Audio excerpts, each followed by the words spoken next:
Thank you very much for the opportunity, sir. Uh, Let me start from the beginning.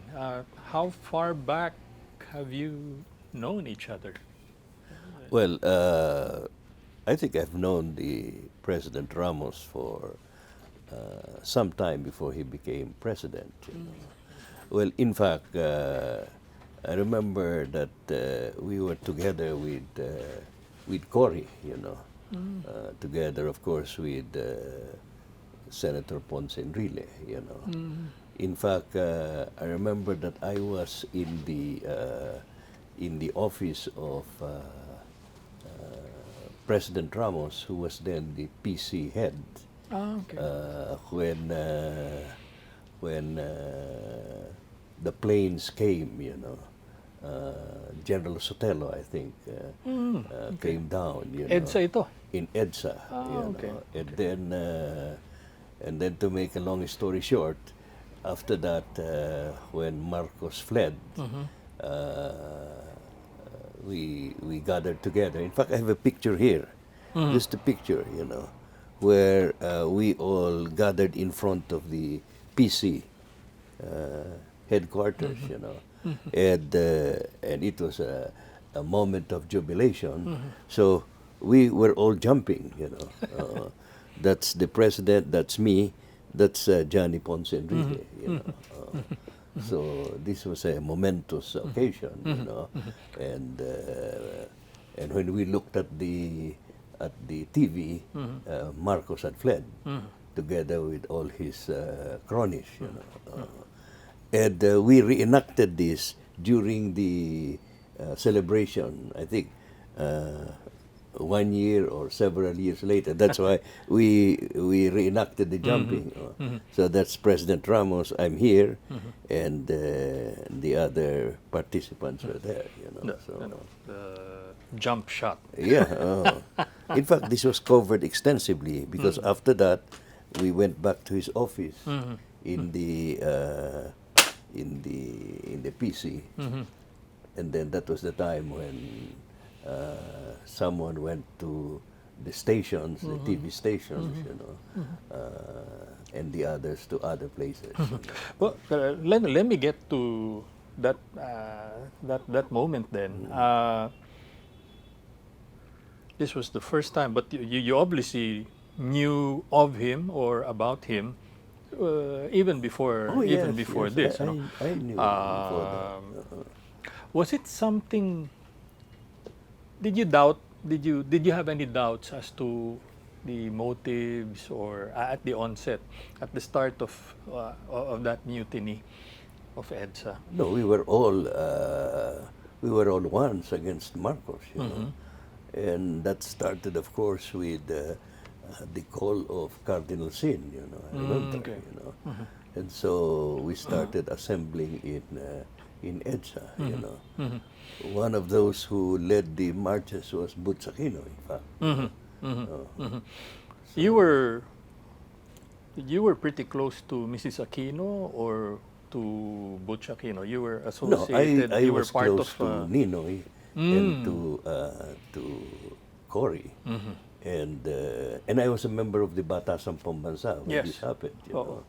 So as I said, when Cardinal Sin made that call, we all went out on the streets, and which finally led to this, the defection of members of the armed forces. Was it something you expected of FVR to do at that time? I mean, it looked like Well, it came out of nowhere.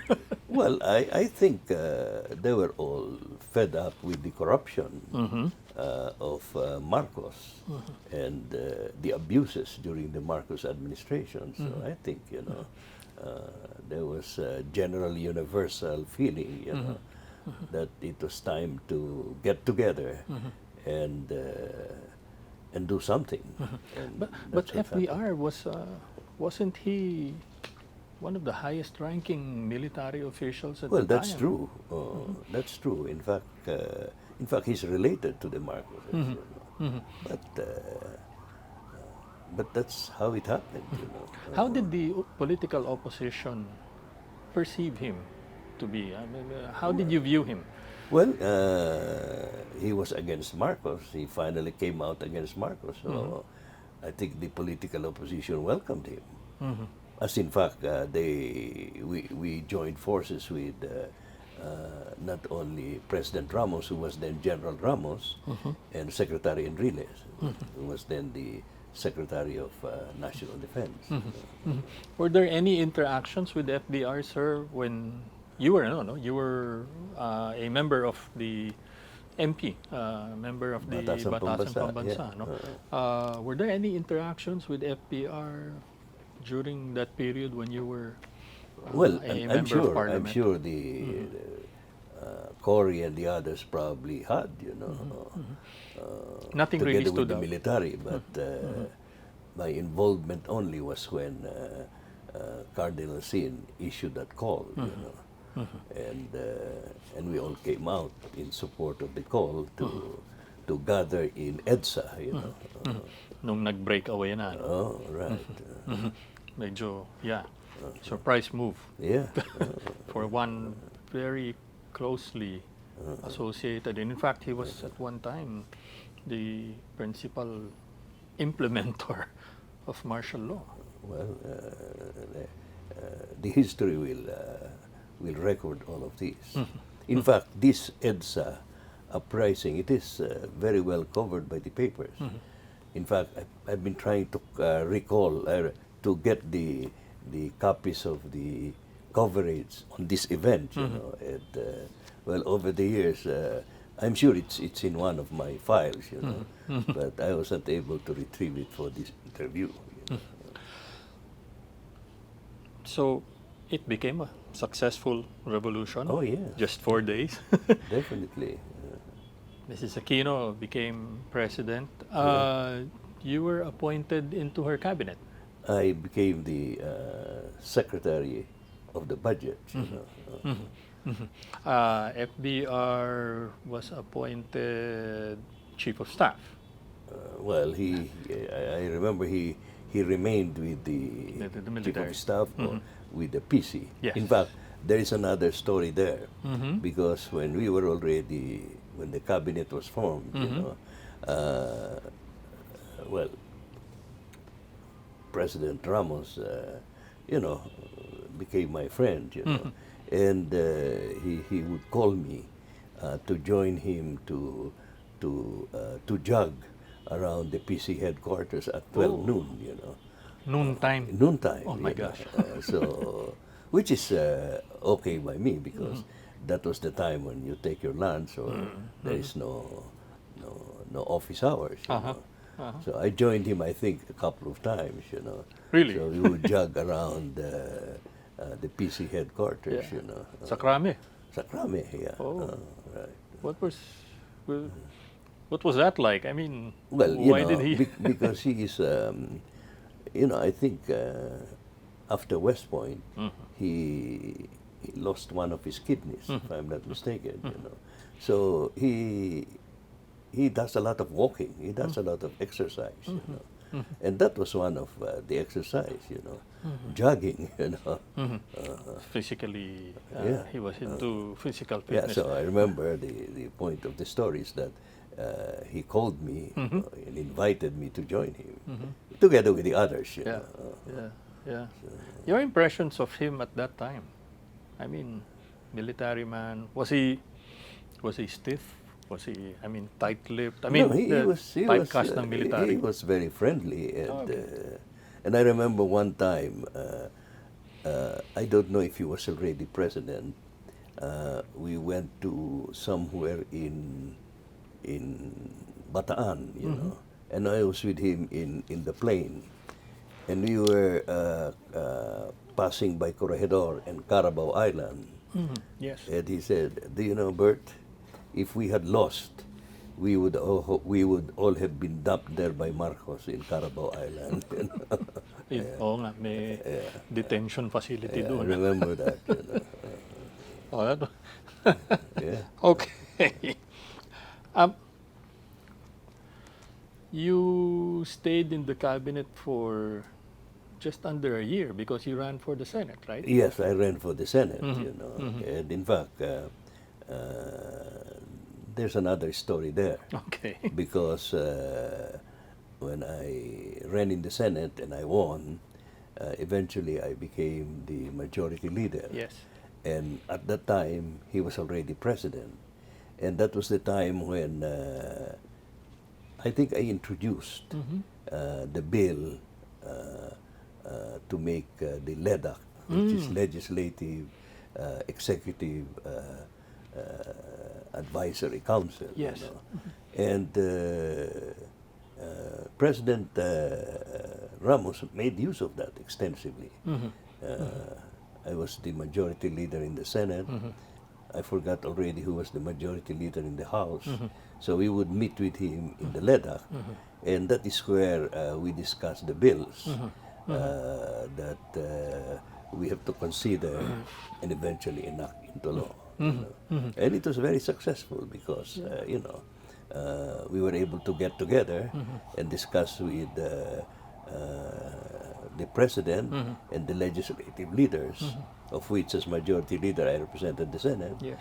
and the majority leader of the House represented the House, and it speeded up the crafting and then the passage of the bills that he wanted passed. Okay. Well, now that you mentioned it, quite a few of the cabinet secretaries also mentioned how terrific a tool the LEDAC was for them. Ano? Yes. But tell me, from the perspective of a legislator, I mean, how good really was that tool? I mean, some have called it a management tool, some have called it a consensus building mechanism. How would you characterize of the course, LEDAC? we discussed the bills that have been filed and introduced in both houses, and we tried to improve those bills, or we tried to see how it would meet the wishes of the respective legislators, so that when we discussed it, more or less we would be able to arrive at a consensus. Not that it went through smoothly. There were still questions, interpellations, of course. Yes, yes. But basically, we agreed on what we had to pass. So at that level, Yeah. you have both the executive and the legislative arriving Yeah. at some agreement. Yeah. And yeah, while both houses had to undertake their respective processes for passing. And I have a list of all the legislation that we passed, including the ones that I authored and sponsored. But what I remember now is that most, if not all, the Veterans Bill, I was the author in the Senate. Yes. And I think Congressman Pilapil was the author in the House. So you name the Veterans Bill that was passed during those times, which up to now are existing. Of course, they have been revised and amended, to including the pension and all that, including the Veterans Bank. I was the one who authored that. Yeah. The And almost resuscitation. all the bills pertaining to the benefit and welfare of the veterans. Well, we're talking now about his time as president, but tell me, from what you saw in him in the early years of the Aquino administration, did you ever imagine him becoming president at that time? Well, of course, there were many There were a lot of contenders. There were a lot of contenders. But I think at a certain point in time, we came to a desire that President Ramos, or General Ramos, was the most logical candidate. Why so? Well, Why him? You just go through the list. Of course, he came out a minority president because, as I recall, the total votes was divided into so many. And he he garnered, I think, either 1/4 or a little bit over 1/4 of Yeah. the vote. Yeah. So obviously, there is slightly less than 3/4 or which did not vote for him. But he had the most number of votes, so that eventually, all the others conceded to him. And so he became the president. It was him, Miriam Santiago, Yeah. Dandinko Huangco, Yeah, if you remember, Monching Mitra. No, not. Yeah, Yeah, probably. no? Probably. Oo. Well, I have a list. Right, I have a right, list there. Imelda Marcos, Yeah. and if you remember, Senator Salonga also ran for the presidency in Well, 92. I have the list because I was able to find out. I have the free press, which listed precisely this who were those who ran against him. There were it eventually came down to how important Mrs. Aquino's endorsement was, for whoever was running for president Well, at the it time. certainly helped Oo. because of the Were popularity. were you part of that small group of people who helped Mrs. Aquino decide? No, I have okay. to say I was not part of that. All right. But I certainly believe that President Ramos was the most logical successor to President Aquino. What made you supportive of his, Well, Bakit, his performance while we Okay. were in the cabinet, and his support of the program of President Aquino, Did his being also the defender of the Aquino administration also help? Well, of course, that's part of it, that he supported the programs of President Aquino. Talaga. Did you support his candidacy? Did you campaign for him or? Oh, Hindi, yes. you were also campaigning at the time, ano? Yes. Oo. Yeah, I supported his Party mate ba candidacy. kayo, sir? Well, I don't know if we were party mates because we had a coalition, if I recall right. LDP and then... You Pero know, siya I lakas have siya the eh. records, but Okay, okay, sure. it's a little bit in my files, so Sure. for accuracy, we can go to my files. Okay. I can go to my files. Give me your perspective of where the Philippines was at the start of FVR's administration. Well, we were a bankrupt country, not only in morals but in the coffers, In fact, one of the things that I did when I became a senator was to expose the bankruptcy of the central bank, and so I introduced the new Central Bank Act. The Banco Central. Yeah, right. It's all there in the records. Yes, yes. But let me also say this. When I became senator, I was invited through the Senate by President Ramos to join him in many of his trips abroad. Yeah. And there are at least 2 or 3 things that I can say about President Ramos in those trips. Yeah. He really works hard, Okay. From literally from dawn to midnight, meeting foreign representatives, the prime ministers, the secretaries or ministers of foreign affairs, investors, wherever he went, including the OFWs that we had. Okay. So I was a senator. I was always invited to attend the meetings, and although I was just an observer there, but you get tired with the way that the meeting went one after the other. So I would say that the people had their money's worth in President Ramos when he was a president. Okay.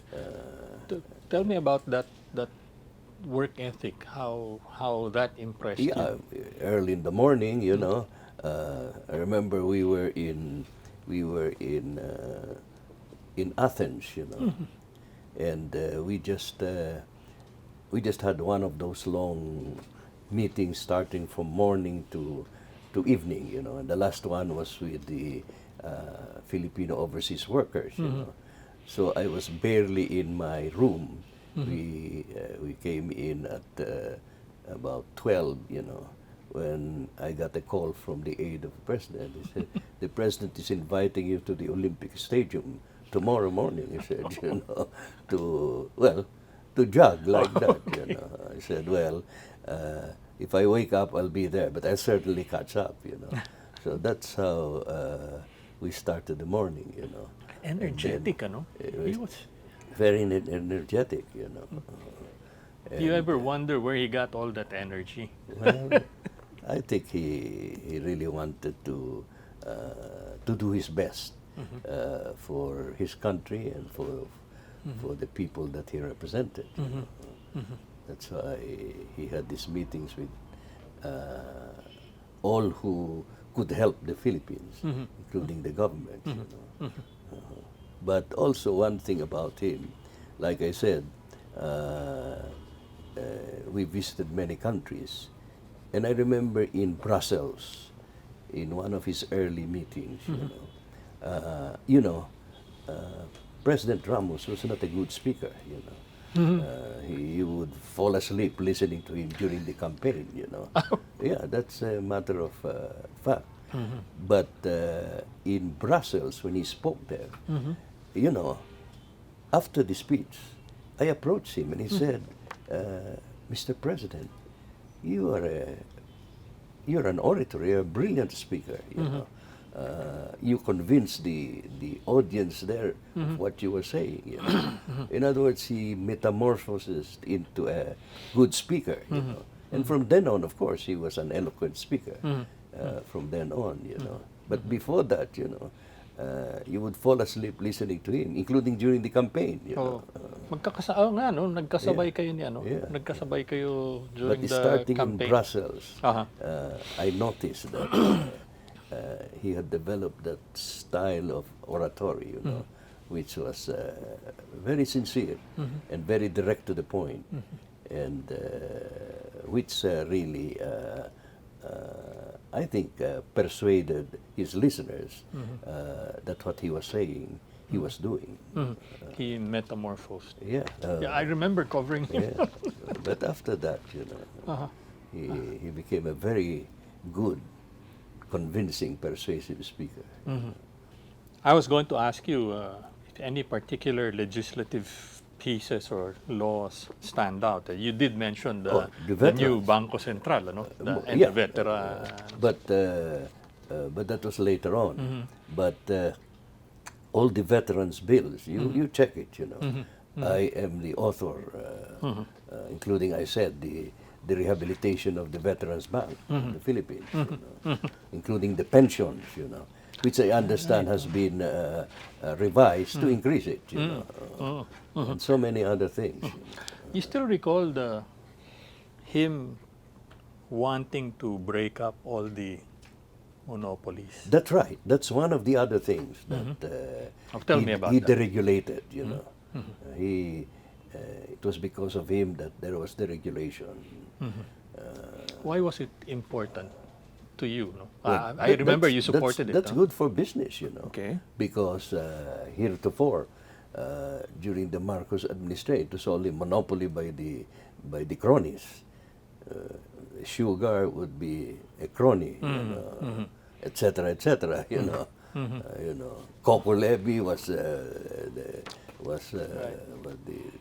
what they call the crony. Everything was crony, you know. Yeah, he had to open it up, ano? Yeah, He had to open it. which is good. Okay. Okay. What about ano? What about some of the foreign policy initiatives he focused on? APEC, ASEAN.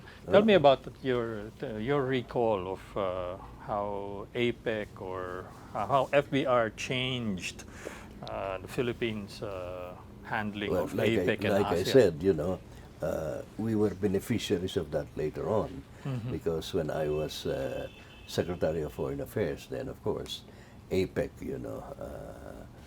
we strengthened the APEC, and all these other. But there was one thing that he became chairman up to, I think, a couple of years, and that is the, was it Bao? Boao Forum, Forum, which was the initiative of President Ramos. FVR, which was good. So we developed our our links to all the countries all over the world.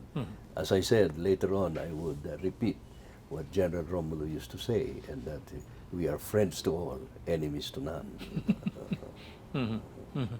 I guess he has foreign affairs DNA in him also. I mean, Yeah, his father, yeah, right, was Secretary of Foreign Affairs. And he just really continued. And there's another built thing on it, that during the time that I was a senator, as I said, he would invite me to join him through the Senate, And I remember one state visit that he had was in London to the Queen, And but the point there is that there came a time when we had to play golf at where was that? One of the exclusive clubs in outside London, Yes. where they used to hold this golf tournament. I have it there, but I don't recall it right now. At any rate, in that golf, you have to make reservations there. Right. Ahead of time, and the others who used to go, the Filipinos, they have to wait. But because President Ramos is president, Head of state. he was able to get to play. And I remember that he asked me to join him in his group. And in the golf clubs there, it's not like the golf clubs here. It's by link, which is it's another story. So, so I'm not such a good golf player. Golfer. But so I said, Mr. President, there's so many other first-class golfer here with you. Why don't you ask them to join you instead of me? Oh, you join me, he said. So I joined him. To my everlasting credit, I did not miss a single ball. That may be. I mean, to a golfer, that never happens. But since I was not a good golfer, but I did not miss a ball. And not only that, I remember there are marshals in that. And said, the marshal approached me and he said, you're very slow. There are others who are out behind you. Yeah. But I said, the one who is playing is the President of the Philippines. And he's the guest of the United Kingdom. He said, but I still have to do my job. But in fairness to him, he just stayed behind and he did not bother us anymore. But of course, I told the president that, the marshal is urging us to move faster, Some of the businessmen we interviewed earlier said that these golf games were actually more of work than recreational. Did it also happen? Well, that's true. That's true. Yeah, while he was preparing for a shot, he was discussing some business. That's true. That's very true. That's very true. It was a 6-year term. Did he have enough time to do everything? You think he had enough time to do? I think President Ramos felt that he did not have enough time. Why do you say so? Well, I think that was common knowledge that he felt there was still much to be done. But some of his former cabinet members, rallied against another term for him. Mm. I remember that, you know. Oh, you remember the Yeah. the People's Initiative? There Yeah. there were attempts, for But, him to. These were his former cabinet members, Right. you know, Right. Were who were you joining that rally. were you of the same position, or did you support it, or did Well, you? whatever my position was, Mhm. I did not go public with it. Okay. Okay. Okay. What was? Okay. I'll leave it at that. Yeah. Um,